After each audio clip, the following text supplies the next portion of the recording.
Arab juga, tapi udah di dekat Irak sana, ya, daerah Suria sana udah. Jadi nggak melawan orang kafir Quraisy lagi, karena berhenti perang kan. Datus Salasil, Khaybar melawan orang Yahudi, selesai Yahudi dia jajaran karena damai dengan orang-orang Quraisy kita. Ya, alhamdulillah. Jadi Bapak Ibu yang dirahmati Allah Subhanahu wa taala, yang masalah apa? Alhamdulillah menaklukkan kabilah-kabilah, banyak kabilah-kabilah itu yang masuk Islam. Dan bahkan banyak orang-orang Nasrani yang dari Yaman, Bapak Ibu. Karena di Yaman itu dulu banyak orang-orang Kristen, orang Nasrani. Banyak mereka dari Nasrani Najran datang ke Madinah masuk Islam. Banyak masuk Islam. Ya. Kalau ada ayat Al-Quran terkait dengan soal Al-Baqarah, soal Al-Imran, itu kan banyak ya, saudara, cerita tentang orang-orang Nasrani, orang-orang Yahudi. Ya. Itu menunjukkan bahwa surat-surat itu Madaniyah, diturunkan di Madinah. Ya. Dalam sulh Hudaybiyah semakin banyak orang-orang Nasrani yang masuk Islam. Ya. Pasti tersebar. Kemudian Rasulullah melakukan apa?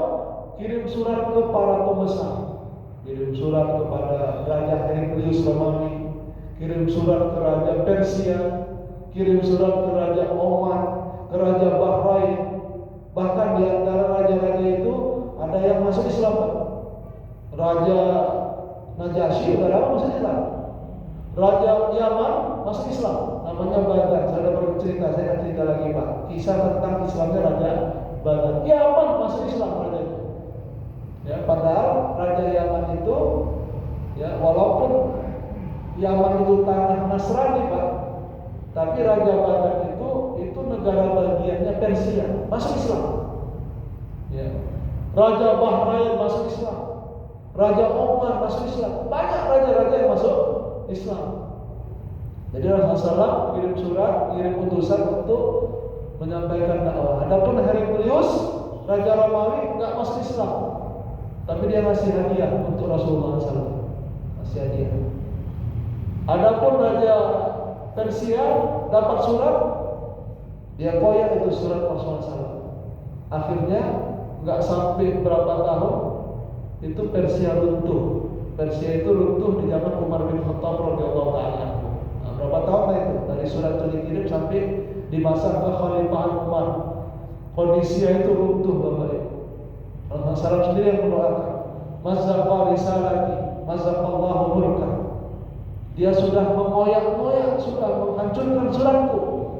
Nanti Allah sebentar lagi akan menghancurkan kerajaannya. Adapun Heraklius, dia simpan baik-baik suratku, walaupun tak diterima dari Islam itu, tapi simpan baik-baik. Gak boleh masuk Islam. Ya. Apa kata Rasulullah? Kata Rasulullah, Allah akan mengekalkan kerajaannya. Jadi Heraklius itu terus ini lagi.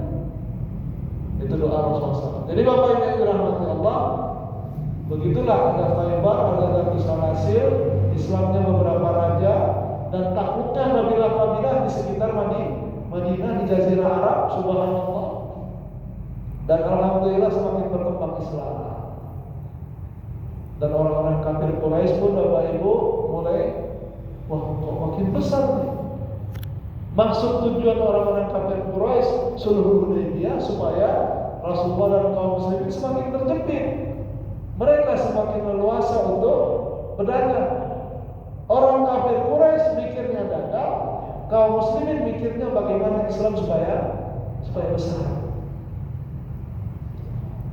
Akhirnya Bapak Ibu yang dirahmati Allah, di suatu ketika datanglah orang-orang Banu Bakar kepada orang-orang kafir Quraisy. Apa kata orang Banu Bakar? Wahai orang Quraisy, apakah kalian merasa nyaman melihat suku Khuza'ah? Ini kan musuh bebuyutan, Pak. Banu Bakar dan suku Khuza'ah musuh bebuyutan. Kalian nyaman tengok suku Khuza'ah tenang-tenang di Mekah ini. Ternyata Bapak Ibu, di rentang waktu setahun 2 tahun perjanjian Hudaybiyah itu berjalan, banyak, hampir semua suku Khuza'ah itu masuk Islam. Yang tadinya musyrik karena perjanjian sama Rasulullah, karena sering jumpa sama Rasulullah, datang ke Madinah pulang, banyak di antara mereka yang masuk Islam. Jadi banyak di antara mereka yang sholat di Masjidil Haram, Allahu Akbar, ruku, sujud. Apa nggak penting orang kafir itu nengok kita? Orang kafir itu gitu Pak, orang nengok kita beribadah penting kemalangan itu Pak. Jangankan beribadah, pakai jilbab aja penting Pak. Ya, Universitas Pertahanan, ya kan? Udah lulus, syaratnya harus lepas jilbab. Itu rahmatnya untuk akidah kuatnya. Wanita muslimah kita ini, alhamdulillah. Kita suarakan terus, itu nggak sesuai dengan Pancasila. Tidak sesuai dengan Pancasila dan Undang-Undang Dasar 45. Kita merdeka, semua boleh pakai jilbab, nggak ada yang larang. Perkara orang nggak mau pakai jilbab nggak boleh dipaksa. Tapi kalau orang pakai jilbab jangan dilarang. Nah itu, kalau nggak paham Pancasila nggak usah jadi negarawan Pak. Jadi Bapak Ibu yang dirahmati Allah, kita emosi nih kan? Bagaimana tadi jadi Pak? Bisa.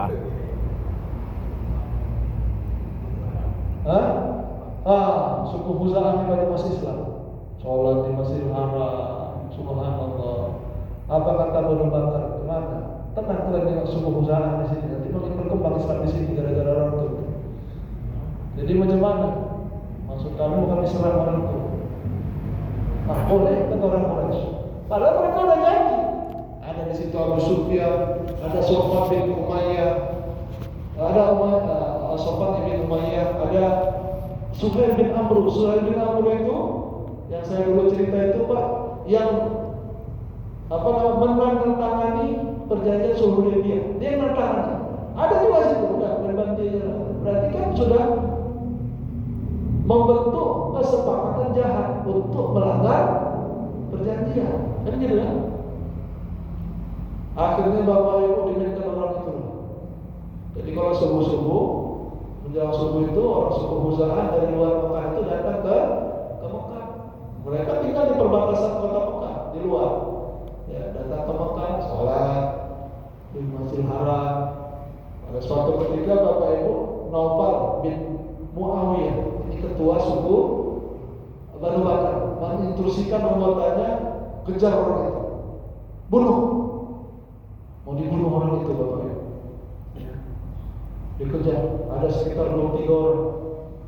Ada sekitar 23 orang. Ketika mereka tahu mereka dikejar dan akan dibunuh, lari orang itu Pak. Lari.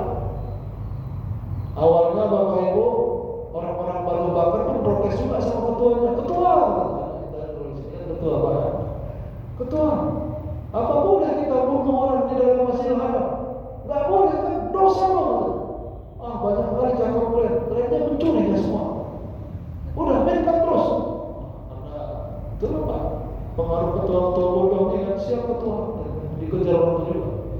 Ya. Jadi kayak gitulah Pak, suasananya makin disuruh juga ya berarti. Jadi Bapak Ibu dikejar orang itu. Sampai akhirnya 23 orang itu lari ke rumah Budail bin Warqa. Jadi ketua-ketua kabilah ini Pak, itu rata-rata punya rumah di Mekah. Ya, walaupun kampung orang itu di luar perbatasan kota Mekah, mereka punya rumah di Mekah. Itu ketua kabilah. Ya, jadi mereka yang 23 orang dari suku Khuza'ah ini menuju rumah Budail bin Warqa. Maka ada ketua kita kan gitu kan, bisa aman kita kan gitu kan. Diketok-ketok rumah-rumahnya kosong, nggak ada orang. Budail bin Warqa sedang roadshow. Ya, biasalah konsolidasi kan, pelantikan sini, pelantikan sana kan gitu ya Bapak Ibu kan. Udah macam ormas pula ya kan. Jadi Bapak Ibu yang dirahmati Allah, ketok-ketok ada akhirnya mereka nggak bisa lari kemana-mana. Dibunuhlah 23 orang ini oleh Naufal bin Muawiyah. Ya, diserang, dikeroyok, 23 orang semuanya tewas, semuanya wafat. Ya. Gemparlah Bapak Ibu, paginya gempar suku Khuza'ah kita. Ya, 23 orang dibunuh. Ini melanggar perjanjian. Gimana? Nggak bisa dibiarkan. Ini harus kita sampaikan kepada Rasulullah di Madinah. Diutuslah Amr bin Salim, salah seorang dari suku Khuza'ah, untuk pergi kemana? Ke Madinah. Naik kuda Pak dari Mekah ke Madinah, nggak berhenti. Siang malam nggak berhenti, terus jalan terus. Takut ada yang kejar dari kalangan suku Quraisy. Sampai di Madinah, Amr bin Salim ngomong sama Rasulullah, "Hai Nabi Muhammad, mereka sudah melanggar perjanjian." Rasul pun, cuma kejadian. Dia pakai syair. Dalam kitab yang saya baca ada syairnya Pak. Cuma kalau saya baca Bapak tak ngerti juga nanti kan. Cerita gitu aja lah kan. Cuma banyak pembunuhannya. Begini semua. Di Masjidil Haram. Kata Rasulullah. Enggak benar. Rasul berak. Pulang langsung Amr bin Salim. Di Mekah Bapak Ibu, orang kafir Quraisy sudah membunuh. Muhammad ngamuk datang kemari. Posisi kita posisi yang lemah. Kenapa? Karena Pak, orang Arab ini Pak, jadi keistimewaan orang Arab. Kalau bohong melanggar itu aib, langsung down itu Pak. Nggak macam Donald Trump sama Yahudi, mau melanggar pun nggak bunuh dia, nggak ada malunya, biasa aja dia. Tapi kalau Arab, kalau melanggar itu malu. Makanya itulah di antara hikmah, ya, karena sudah Allah Subhanahu wa Ta'ala turunkan dan tunjukkan kepada kita agama itu diturunkan di kalangan Bani Israel, di kalangan Yahudi, nggak pernah benar Pak. Nah, dikirimlah di kalangan orang Arab. Kenapa? Karena sifatnya itu bagus orang Arab ini. Orang Arab ini Pak nggak mau berkhianat, nggak mau nipu, bohong nggak mau. Bukan nggak mau, aib. Kalau berkhianat, kalau bisa jangan ketahuan. Walaupun itu, kalau bisa jangan dia tahu. Nah, itu orang-orang itu sifatnya malu kalau ketahuan itu bohong. Yahudi sama Donald Trump apa itu ada malunya. Ya kan, bohong berkali-kali ada malunya. Biasa aja. Nah, jadi orang Quraisy kemana caranya? Nah, disitulah Bapak Ibu di Mekah itu ada namanya Abdullah bin Abi Sarh. Abdullah bin Abi Sarh ini sahabat Nabi Muhammad SAW, sahabat Rasulullah. Dan sempat diamanahkan Rasul menulis wahyu, menulis Al-Quran. Ya. Kemudian Abdullah bin Abi Sarh ini murtad. Jadi zaman dulu ada juga yang masuk Islam kemudian murtad. Abdullah bin Abi Sarh. Ya, tapi kemudian dia masuk Islam lagi. Jadi ketika murtad, dia pergi ke Mekah. Kemudian ngomong sama orang Mekah, "Aku tahu caranya bagaimana supaya hati Muhammad itu lembut. Karena aku dulu pernah masuk Islam dan jadi orang dekatnya Muhammad. Nulis wahyu, aku yang nulis itu. Apa kira-kira? Pertama, udahlah, kalian bayar aja. Dia tahu Bapak Ibu dia kalau membunuh ada dia denda. Kalau dendanya itu dulu 10 ekor unta satu nyawa. Dalam Islam diperbarui jadi 100 ekor unta satu nyawa. Dalam Islam, ya. Dalam Islam 100 ekor unta. Tapi hukum orang-orang kafir orang Quraisy dulu 10 ekor unta. 10 ekor unta dikali 23 berapa? 230 ekor unta. Kecil nggak sama orang Mekah itu Pak? Unta 230 ekor itu kecil. Ya, bayar aja itu. Nanti atas yang dari bayar itu kalian minta maaf telah melakukan serangan. Mana mungkin kita bayar, Muhammad tak mungkin terima itu. Jadi apa yang kedua? Yang kedua kata Abdullah bin Abi Sarh, kalian serahkan orang-orang yang ini yang kedua harusnya kalian serahkan orang-orang yang melakukan pembunuhan yang 23 orang itu untuk dieksekusi, untuk dihukum mati. Karena dalam Islam itu membunuh hukumnya harus dibunuh. Di hukum orang Quraisy pun begitu Pak. Bunuh hukum bunuh. Ya. Dan Nabi SAW dikekalkan. Walaupun fil qisasi hayatul ya ulil albab. Siapa yang membunuh, dibunuh itu jadi kehidupan. Jadi orang tak berani asal bunuh. Kan gitu kan? Jadi hukum bunuh itu jangan dihitung satu nyawa, dibalas satu nyawa, jadi 2 nyawa yang hilang. Kan jadi makin banyak. Tapi dihitung gara-gara dibalas nyawa dengan nyawa, akhirnya orang mau bunuh orang itu jadi mikir kan gitu. serahkan aja yang terlibat dalam pembunuhan itu dibunuh. Oh nggak mau orang kafir Quraisy. Banu Bakar juga nggak mau. Masa ketua kabilah kami dibunuh?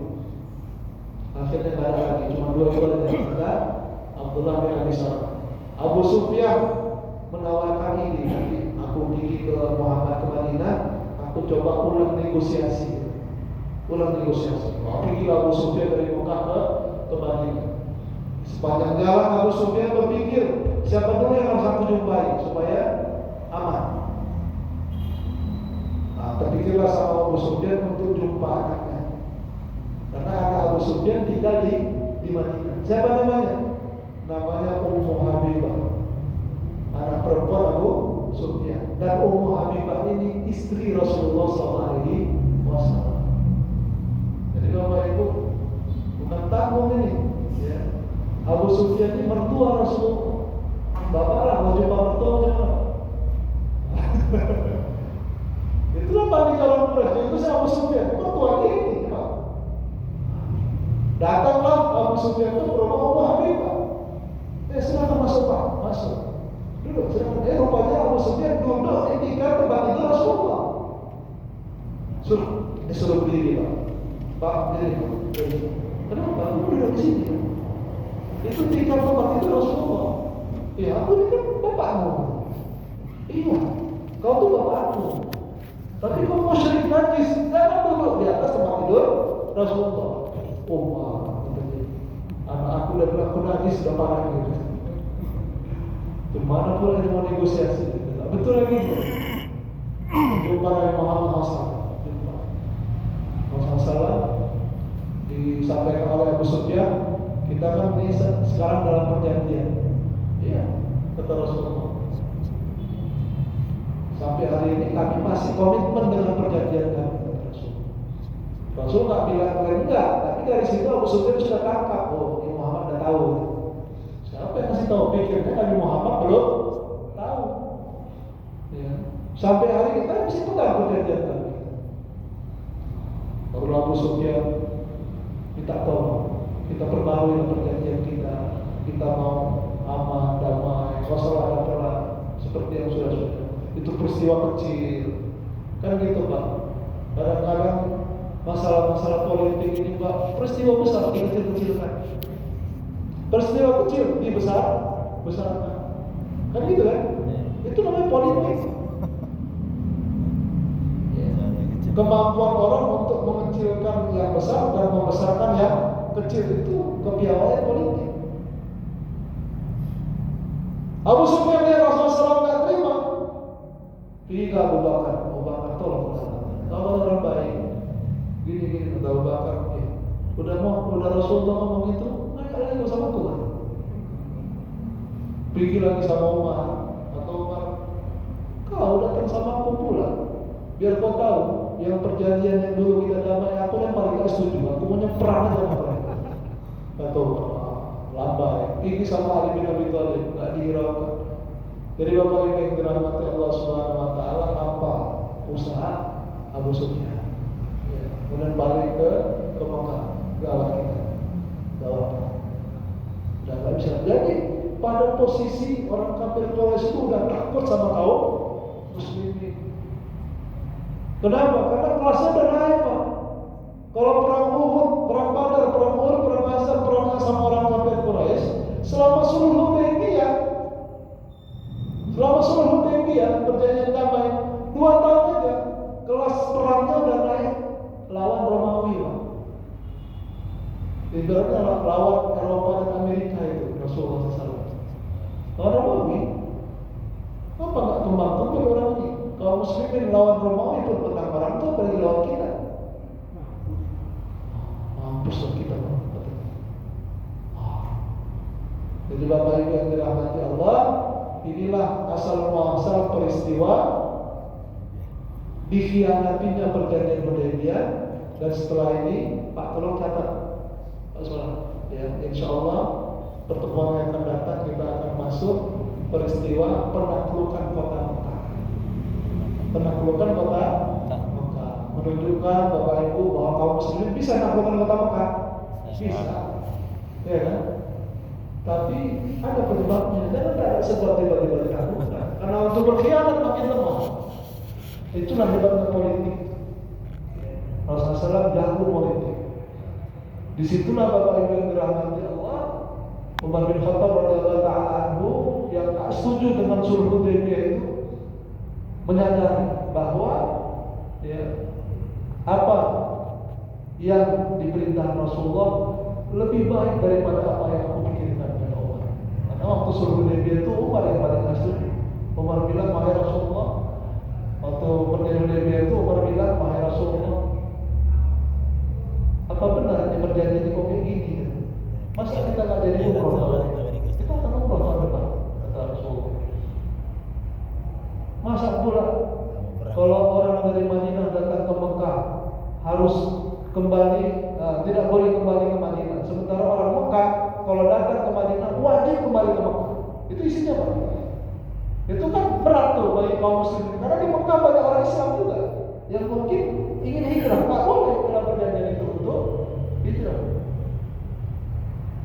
Terus ada perjanjian nggak perang, namanya ke Umar, ya. Umar itu kalau nggak perang, badannya katakan apa namanya? Kurang gerak gitu. Ya, banyak sahabat tuh kalau nggak ada perang, nggak enak badannya. Jadi nggak ada perang dengan sekutu, nggak enak. Ya. Sampai Umar bilang, apakah engkau nabi? Begitu mah. Nabi nggak mau Rasul. Aku nabi. Rasul sabar aja. Sampai bilang sama Abu Bakar lagi, Umar ketika itu, wahai Abu Bakar, gimana ini? Masa ini gitu isi perjanjian? Wahai Umar, kata Abu Bakar, hada Rasulullah. Ini utusan Allah. Jadi masa banyak apa kamu kata Abu Bakar? Nah, baru tadi Umar. Ditengoknya perang Khaybar menang, perang Ghatus al-Asir, raja-raja banyak yang beriman, kabilah-kabilah takluk semua. Kaum muslimin semakin sejahtera dan sebagainya. Subhanallah, Umar pun. Apalagi pas waktu melihat takutnya kota-kota 360 berhala dihancurkan di Ka'bah dan sekitarnya. Kepiawaian dakwah Rasulullah SAW